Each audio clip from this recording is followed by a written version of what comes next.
दोस्तों, अगर आप और अच्छी नींद चाहते हैं तो हमारी प्यारी सी ऐप नींद को इंस्टॉल करें। इस ऐप पर आपको एक्सक्लूसिव स्लीप स्टोरीज़ मिलेंगी और आप बिना यूट्यूब प्रीमियम के भी इन स्टोरीज़ को बैकग्राउंड में सुन सकेंगे। इंस्टॉल करने के लिए आप हमारी वेबसाइट neend.app पर ज़रूर आइए और अच्छी कहानियाँ, स्लीप म्यूज़िक, कुछ टिप्स सुनने के लिए इस चैनल को सब्सक्राइब कीजिए। अगर आपको पायल यानी मेरे द्वारा कही गई और भी कहानियां सुननी है तो कमेंट करके मुझे जरूर से बताएं। लाइक, शेयर और सब्सक्राइब करके हमें सपोर्ट करें। नमस्ते, मैं हूं पायल और आज आप सुनिए लेखक महेंद्र कुमार की लिखी हुई एक दिलचस्प स्लीप स्टोरी। ये कहां आ गए हम, यूं ही साथ साथ चलते। सच में ये कहाँ आ गए हम, यूं ही साथ साथ चलते।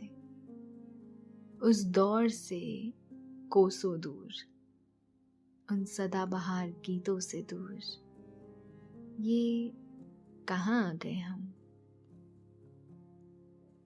राजेश खन्ना साहब का एक मशहूर डायलॉग था, ये भी एक दौर है और वो भी एक दौर था। वो दौर था पुराने गीतों का।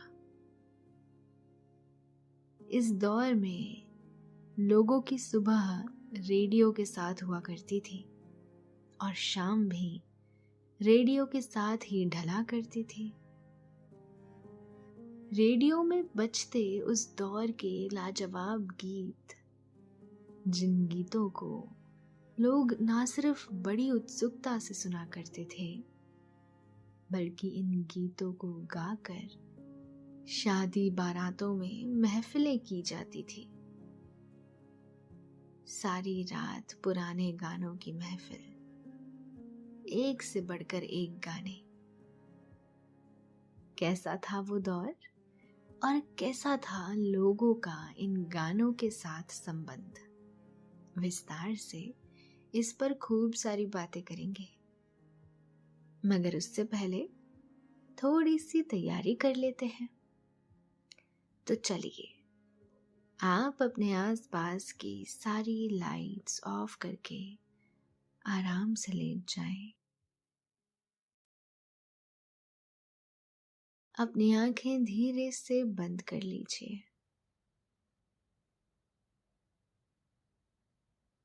थोड़ा सा अपने शरीर को आराम दीजिए।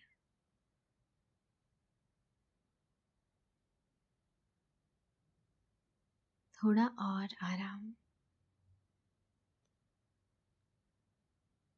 अपने शरीर को बिल्कुल ढीला छोड़ दीजिए। कोई टेंशन नहीं, कोई तनाव नहीं। अपने दिमाग में चल रहे सभी विचारों को, चिंताओं को त्याग दें। एक शांति सी महसूस करें। सभी नेगेटिव पॉजिटिव विचारों को धीरे धीरे निकाल दें।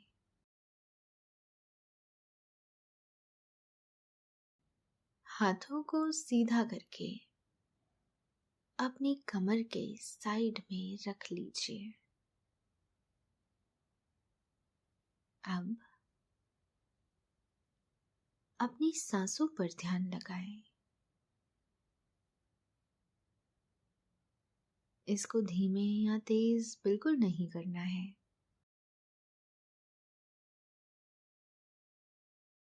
बस ध्यान देना है कि कैसे वो आपके नाक, गले में होते हुए आपके अंदर प्रवेश कर रही है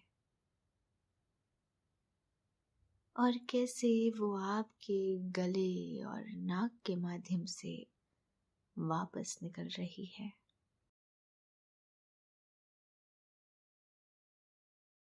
आपका मन शांत, एकदम शांत होता जा रहा है।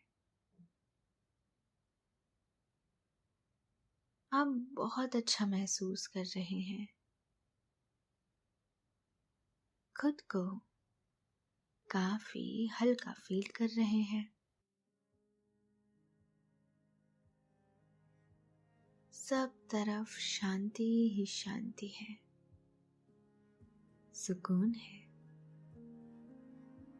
खामोशी है।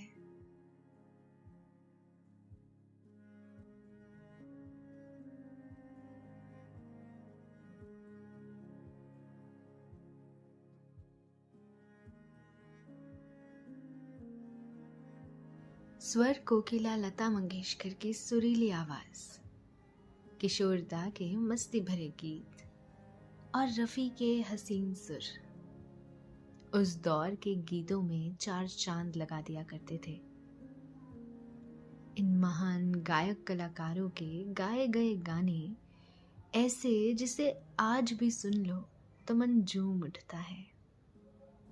आज के वक्त के मॉडर्न गीत बेहद धूम धड़ाके के साथ आते तो हैं, पर 4 दिनों के ही मेहमान बनकर गायब हो जाते हैं और फिर 4 दिनों के बाद इनका नाम तक भूल जाते हैं लोग।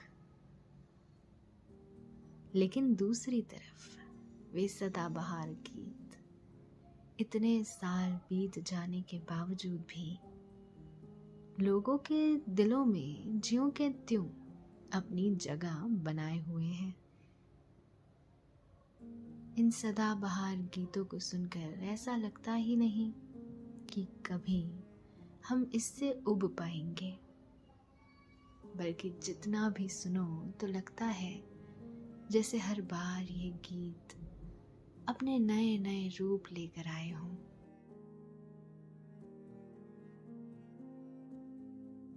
पुराने गानों में मौजूद पंक्तियां भी तो किसी शायर की शायरी जैसी होती हैं। इन पंक्तियों में कवियों की कविताओं सी गहराइयां हैं। आज भी जब हम पुराने गानों को गौर से सुनते हैं तो एक गहरी कल्पना में खो जाते हैं। ये कुछ ऐसा है जैसे बचपन में हमने किसी कहानी की किताब को और उन कहानियों को पढ़कर उन पर बने चित्रों को देखकर हम उसी दुनिया की कल्पना करने लगते थे और सोचते थे कि अगर हम उस दुनिया में होते तो कैसा होता।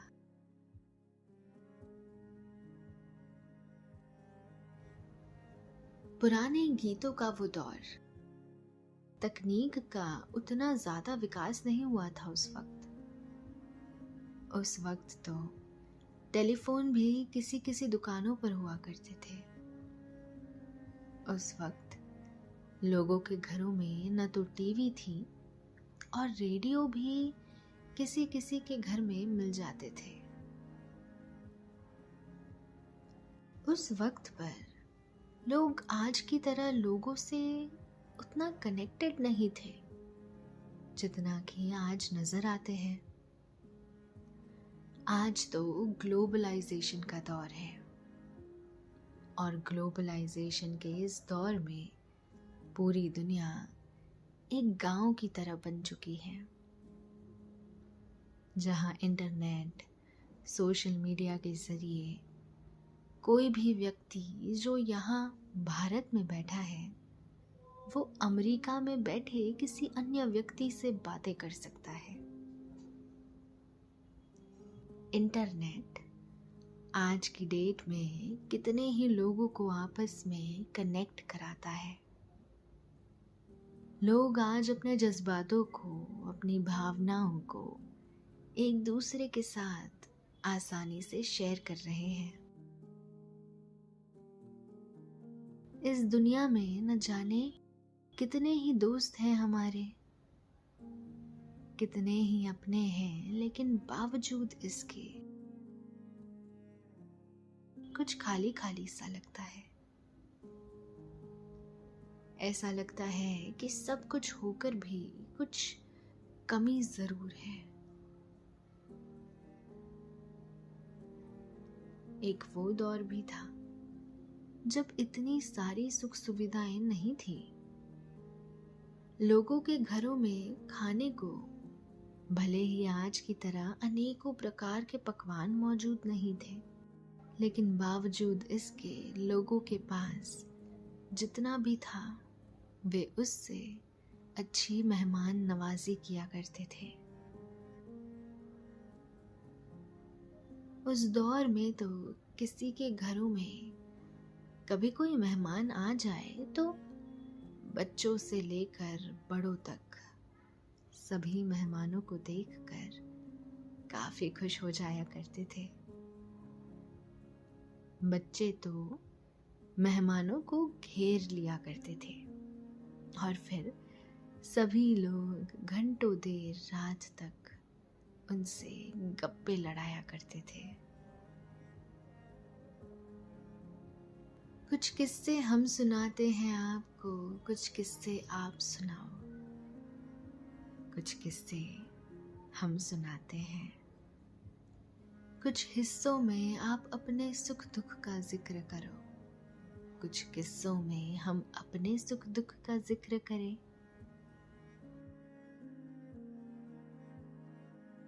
उस दौर में किसी की बताई गई कोई बात को बड़ा इंटरेस्ट लेकर सुना जाता था, क्योंकि उस वक्त किसी के द्वारा बताई गई कोई बात आज की तरह आम नहीं बल्कि बेहद खास हुआ करती थी।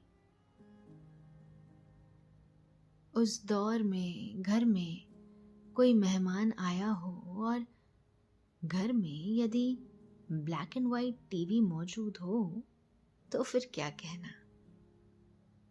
उस दौरान तो ज्यादातर लोगों के घरों में टीवी नहीं हुआ करते थे, पर जिनके भी घरों में टीवी हुआ करते थे उस ब्लैक एंड वाइट टीवी की भी अपनी एक अलग बात थी। वो ब्लैक एंड वाइट टीवी लोगों के लिए सिर्फ टीवी ना होकर उनकी जिंदगी का एक अहम हिस्सा था, जिसे लोग परिवार के एक सदस्य के रूप में देखते थे। तब उस ब्लैक एंड वाइट टीवी में दूरदर्शन पर आ रहे प्रोग्राम को आस पड़ोस के लोग एक साथ बैठकर बड़े उत्सुकता से देखा करते थे। उस वक्त टीवी पर आ रहे चित्रहार को कौन भूल सकता है भला। चित्रहार की यादें तो आज भी लोगों के दिलों में ज्यों की त्यों ताजा है, जिसमें पुराने और उस वक्त के गीतों को दिखाया व सुनाया जाता था। मोहल्ले में एकमात्र टीवी हुआ करता था, लेकिन फिर भी लोगों के दिलों में प्यार इतना कि पूरा मोहल्ला एक जगह एक साथ इकट्ठा होकर उन फिल्मों का, उन गानों का एक साथ मजा लिया करते थे।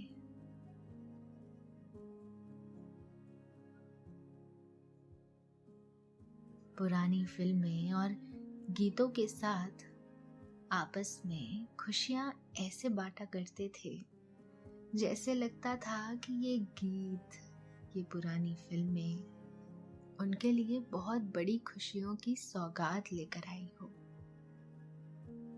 बच्चे हो या बूढ़े, उस दौर में सभी की जुबान पर टीवी के जाने माने कलाकारों के नाम रच बस से गए थे। रेडियो पर आ रहे सदाबहार गीत सुनकर मजदूर भी अपने दिन भर का काम खुशी खुशी कर लेते थे। उस जमाने में रेडियो रखने का शौक हर किसी को था, पर बावजूद इसके हर कोई रेडियो खरीद नहीं पाता था। चाय की दुकान पर रेडियो पर आ रहे मोहम्मद रफी के गाने के तो क्या कहने। मुकेश जी और मन्ना डा के वे गीत जिन्हें घंटों तक सुनना लोगों का शौक हो चला था। और इसी बीच अगर किशोर कुमार की दमदार आवाज में रेडियो पर कोई गाना बज जाए तो लोगों का दिन ही बन जाता था। वे दिन भर की थकान, भूख, प्यास, दुख, दर्द सब कुछ भूलकर इन्हीं गीतों में अपनी खुशियां ढूंढ लिया करते थे। और उस वक्त पर इन संगीत कलाकारों को भगवान की तरह पूजा जाता था। खेतों में काम कर रहे किसान फसल काटते काटते इन गीतों को गुनगुनाया करते थे। मुझे अच्छे से याद है, जब मैं छोटी थी तब मेरे दादाजी मुझसे कहा करते थे कि आज के समय से तो हमारा समय काफी अच्छा था। मैं हर रोज सुबह 4 बजे उठकर खेतों में जाया करता था और फिर खेतों का सारा काम निपटाकर घर आया करता था। और ये बात सच भी है, 70 साल की उम्र में भी दादाजी की नींद 4 बजे ही खुल जाया करती थी। तब मैंने कई बार अपने दादाजी को किशोर कुमार के गाने गुनगुनाते हुए खूब सुना था। मानो जब भी वे काम करते या खाली बैठे रहते तब वे पुराने गानों को ही गुनगुनाते रहते। और अक्सर कहा भी करते कि उस जमाने के गानों की तो बात ही कुछ और है। मैंने आज भी अक्सर पुराने लोगों के मुंह से सुना है कि ये आजकल के गाने बेमतलब के हैं, इसीलिए तो ज्यादा नहीं चलते। पुराने सदाबहार गाने आज भी चलते हैं, जिसका कारण है गीतों को लिखने का ढंग, जिसमें गीत लिखने वाले की कल्पना समाई हुई है।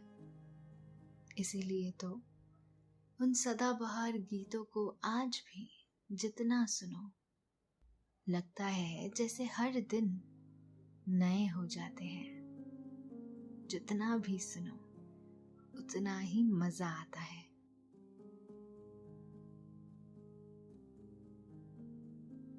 मुसाफिर हूँ यारो, ना घर है ना ठिकाना, मुझे चलते जाना है, बस चलते जाना।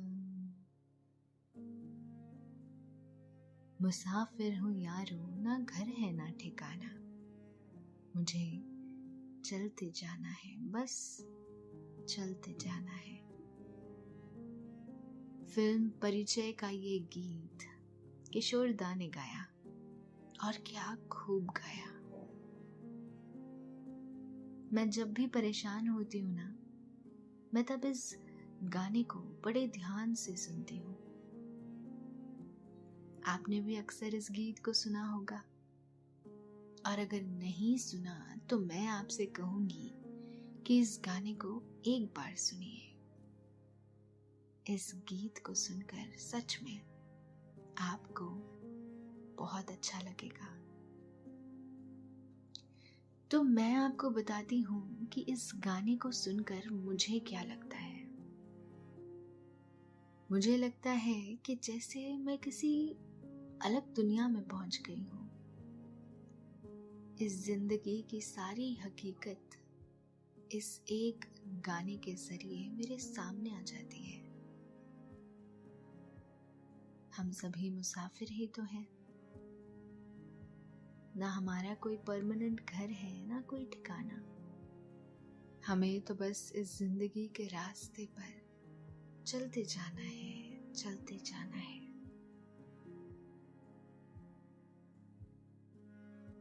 कुछ तो बात जरूर है उन सदाबहार गीतों की कि क्यों उन गीतों को सदाबहार गीत कहा जाता है।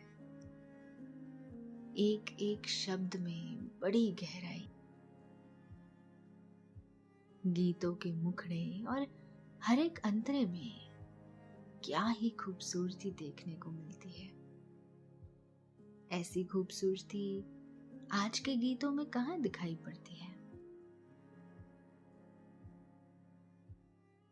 उस वक्त के गानों में वीणा, हारमोनियम, तबला और कहीं कहीं माउथ ऑर्गन का भी क्या बखूबी इस्तेमाल किया जाता था।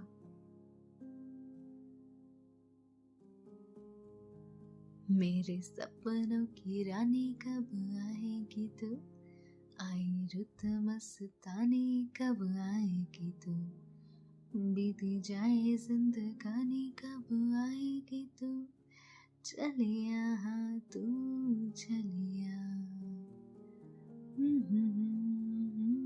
चलिया। उस वक्त माउथ ऑर्गन ने इस गाने में 4 चांद लगा दिए थे।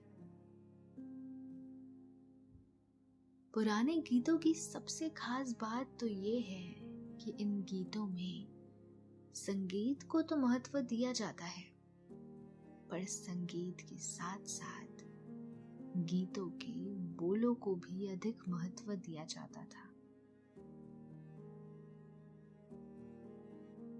ये बोल कई अर्थों को अपने अंदर समा लेते थे, जिस कारण ये गीत सुनने में और भी मधुर लगते थे।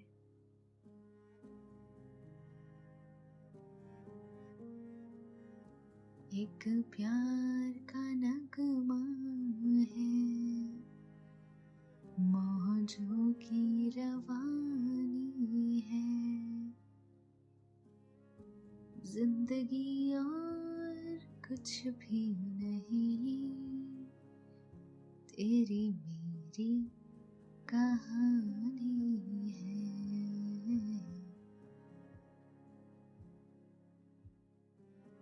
क्या खूबसूरती से फिल्माया गया है इस गाने को, क्या खूबसूरती से बनाया गया है इस गाने को, जिसे संतोष आनंद ने लिखा था और जिसे आवाज दी थी लता मंगेशकर और मुकेश जी ने। ये गीत हमें हमारे जीवन की सच्चाई को जानने के लिए प्रेरित करता है। ऐसे ही कई गानों को हम सुनते हैं तो कहीं ना कहीं खुद से कई सवाल भी पूछते हैं। इन गानों के मायने केवल मनोरंजन नहीं है, बल्कि मनोरंजन से भी ऊपर कुछ और भी है। जैसे एक गाना और है, आदमी मुसाफिर है, आता है जाता है, आते जाते रास्ते पर यादें छोड़ जाता है। सच ही तो है, इस दुनिया में आदमी मुसाफिर ही तो है। इस पर किसी ने क्या खूब कहा है कि जिंदगी में हर वक्त कुछ ना कुछ सीखते चलो और आगे बढ़ते कदमों के साथ खुद को बेहतर बनाते चलो। जिंदगी के सफर में मुसाफिर को न सिर्फ चलना पड़ता है, बल्कि अनेकों मोड़ों से बहुत कुछ सीखते रहना पड़ता है। आदमी के जीवन भर की कमाई उसके अच्छे कर्म ही तो है। चेहरे की सुंदरता का क्या है, वो तो बस 4 दिन की मेहमान है, लेकिन एक ऐसी सुंदरता जो हमेशा इंसान के साथ रहती है, वो हमारे गुणों की सुंदरता है। आशा भोसले जी और मोहम्मद रफी जी की आवाज में एक गाना वो भी तो था, इशारों इशारों में दिल लेने वाले, बताइए हुनर तूने सीखा कहाँ से। इतने सुंदर गीतों को बनाने का हुनर भी कहाँ से सीखा होगा उस समय के संगीतकारों ने, गीतकारों ने, लेखकों ने, जिन्होंने बिखरे हुए मोतियों को संगीत रूपी माला में कुछ इस तरह पिरोया कि ये गीत आज सदाबहार गीत बन गए।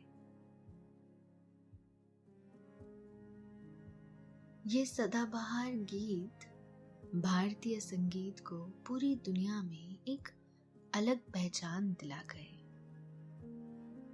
इसीलिए तो पश्चिम के लोग भी इन पुराने गीतों को सुनकर मंत्रमुग्ध हो जाया करते हैं। आज के इस दौर में भी कई पश्चिमी लोगों को हिंदी सदाबहार गीतों को सुनते हुए देखा गया है।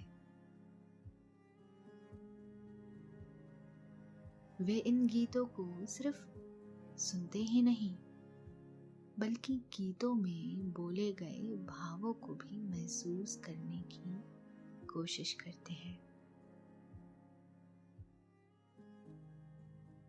1980 व 1990 के दशक में रामायण, महाभारत और विष्णु पुराण जैसे धार्मिक सीरियल्स को कौन भूल सकता है भला। लोग आज भी कहते हैं कि उस समय की रामायण और महाभारत सीरियल्स का मुकाबला रामायण और महाभारत पर ही बने आज के सीरियल्स नहीं कर सकते। उस दौर में बने रामायण और महाभारत देखने में एकदम साक्षात दिखाई पड़ते थे। उस समय भगवान राम और भगवान कृष्ण का किरदार निभाने वाले अरुण गोविल और नीतीश भारद्वाज को लोग भगवान स्वरूप ही देखा करते थे। इन सीरियल्स में एक एक पात्र का अपना एक अलग महत्व था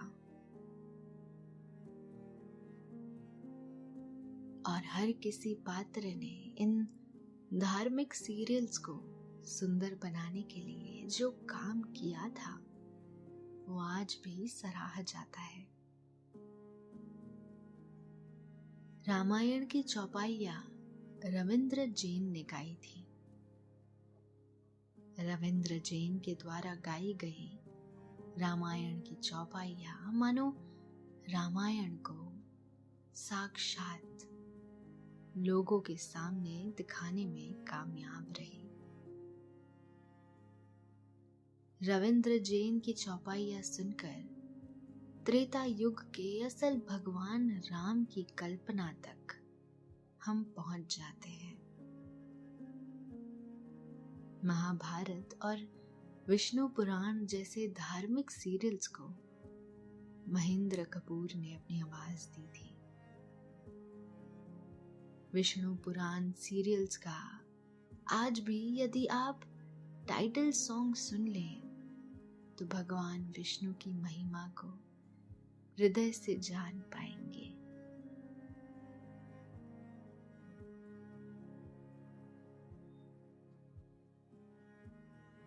महेंद्र कपूर की दमदार आवाज में गाए गए भगवद गीता के सारे श्लोक हमें भगवद गीता को गहराई से जानने और स्वयं उसे पढ़ने की ओर प्रेरित भी करते थे।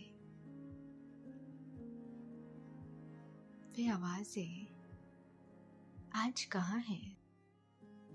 वे शब्द आज कहाँ हैं? शब्दों का ठहराव आज कहाँ है? आज के दौर में हिंदी संगीत भी पश्चिमी संगीत को अपने ऊपर ओढ़ता जा रहा है।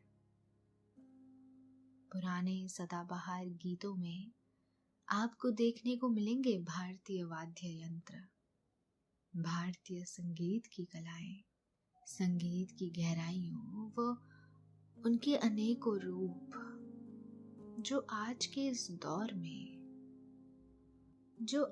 इस दौर में कहीं गुम हो चले हैं।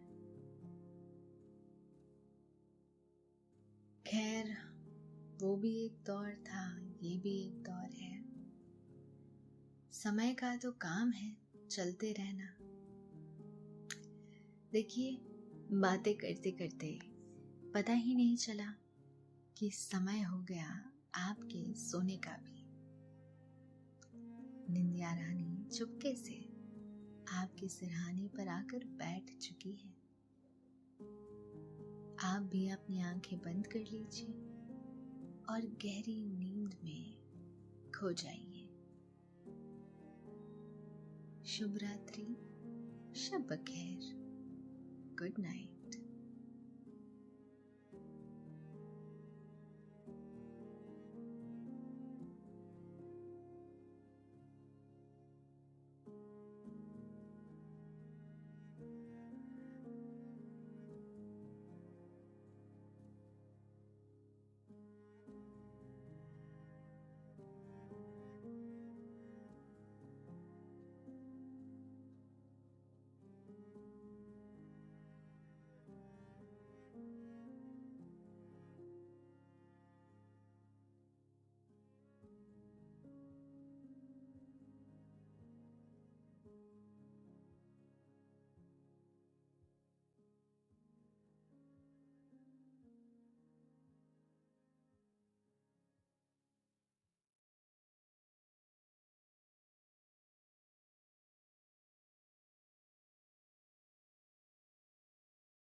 आजकल इतनी टेंशन रहती है कि नींद ही नहीं आती, है ना?